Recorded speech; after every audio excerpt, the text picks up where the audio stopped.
Hey everyone, thanks for tuning in to Arizona Dreams. Subscribers appreciate you. New viewers, you got to subscribe so you get these awesome videos. And we're going to talk about the Phoenix housing market as it's considered or concerned with the affordability, right? So for a very long time, several years, Phoenix has been considered one of the top 10 most affordable large cities to live in, and that's across the United States. Now, as of late, we've seen a lot of change on that. Remember that the housing crash happened right around 2008. Everything was kind of lopsided. The market took a pretty good dip, I think, in 2012 as well, not a crash. So things were happening. Over the time, Phoenix still managed to stay really attractive to employers because they could bring in workforce and still have affordable housing for them. The gap between what a Phoenix area, Phoenix Valley resident earns to what they pay for housing, be that rent, mortgage, etc., is growing. There's a bigger gap, right? So I make $50,000, and a few years back, maybe as much as 10 years back, housing costs were less than 30% of my gross. That's right. That's really the peak, the threshold. You get over 30% and you're probably paying too much for where you're living. Now we're seeing that they're still making $50,000, but these mortgages, the home prices, you know, I want to say that I think at one point I told you $275,000 was the average. I'll check that number in a minute. And rents. When I was single, I was able to get a 2-bedroom apartment in Tempe for about $875 at start, and I think when I left after living there for 5 years, it was like $1,200. This is a 2-bedroom, the biggest apartment that they had in that complex, and it was about 1,300 square feet. You'd be lucky to find a 2-bedroom apartment pretty much anywhere within the 30-minute commute radius of Phoenix for $1,200 for 2 bedrooms. I'd be surprised if you could pull that off and have a attractive home or apartment. Now, I could be wrong, and I'm sure there's some deals out there. The rentals around here that are homes, not apartments, when you're looking at a 3 or 4-bedroom home, you're looking at $1,500 to maybe $2,000, depending on how big it is, where it's at. And again, these are averages, so don't crucify me when you say, but I can get one for $1,400. Well, great, I'm happy to hear that. But by and large, we're seeing that there's just this big gap, and it's growing and it's growing and it's growing.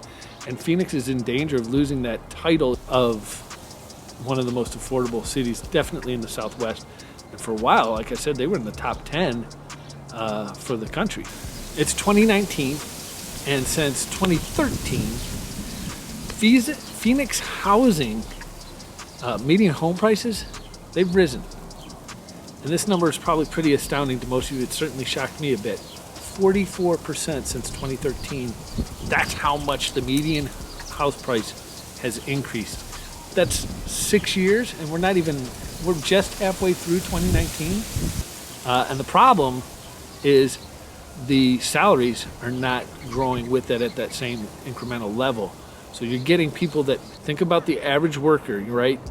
These guys are getting priced out of being able to rent. They're going to have to take on roommates. They're going to have to find maybe less desirable, or they're going to have to increase their commute time just to be able to survive. Let's talk about these ladies and gentlemen that are making $50,000, $60,000. What we're finding is right now they're having a hard time and they can't afford to buy. And then more people are now competing for the Valley's market of rentables because they can't buy. So now they got to go look at the rent market. And then that causes the low-income earners, now they're going to have a real crazy amount of time to find affordable housing, because guess what? Those the people that are property owners that are renting, the landlords, etc., that are renting, they know there's a strong demand, so let's raise the price. Another thing that happened, especially in Phoenix is a prime example of this. We started building a lot of rental units in downtown Phoenix area because there weren't a lot of rental units, but the problem was they were doing luxury. And luxury is great. I love to live in a luxury apartment for sure, but the problem is that's not what they call worker housing. So it's not affordable to the average Joe or Jill. That's a problem, and a lot of the new development that you're seeing going on around the valley is luxury apartments and luxury townhomes, luxury condos. I can tell you from experience, we're looking right now And I've seen townhomes that are commanding upwards of $360,000 down in the Ahwatukee area, in the Tempe area. Some of those are even more expensive, Scottsdale. I'm staying in the Southeast Valley, so I can't really speak to the West. I know that the housing is more affordable out there, but it's still, if you work in the east side of the valley, you're adding to your commute, which is what I told you, one of the solutions is increase your commute. One of the other effects that this will have is if we get to the point where we are above the national average for cost of living compared to earning, we're going to start seeing our growth become static. So what that means is people will not be moving in as much, and some residents are saying, woo, less newbies to the area. Well, that's not good for the economy.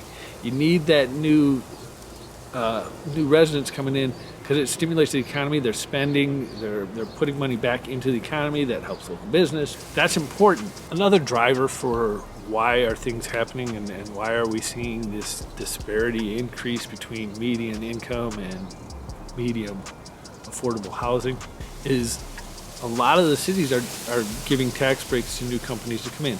And companies are incentivized to come to an area for a couple of reasons. One is they get some great tax breaks, and then it's more affordable for them to run their business in that area.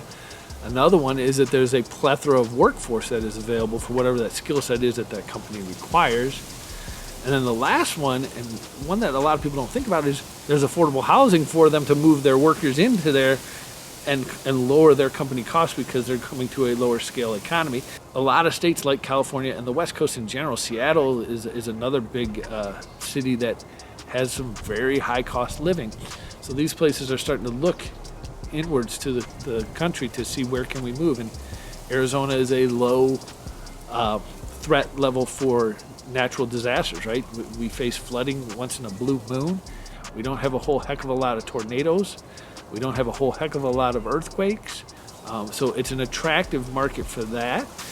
So there's a lot of reasons for companies to look at it, but when you start looking at the workforce housing, companies are starting to balk a little bit, and Tempe is a great example of that. Tempe just put in State Farm right on Rio Salado. That's right by Tempe Town Lake. And I want to say they brought in 4,200 workers to that. Now, I'm not saying they all moved in. I'm saying that new facility is housing 4,200 workers. The problem is Tempe's landlocked. So buying affordable housing in Tempe, probably not as easy done as you would think. So they're going to have to start looking at increasing their commute if they want to stay working for State Farm at that Rio Salado location.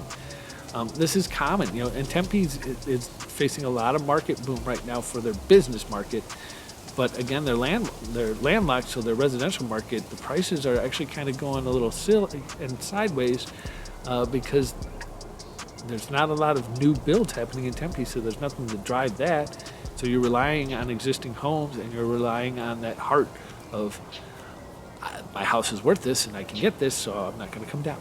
Buckeye's trying to grow, and their goal is to try to be like a Mesa-sized community, and they're trying everything they can to get companies to come in.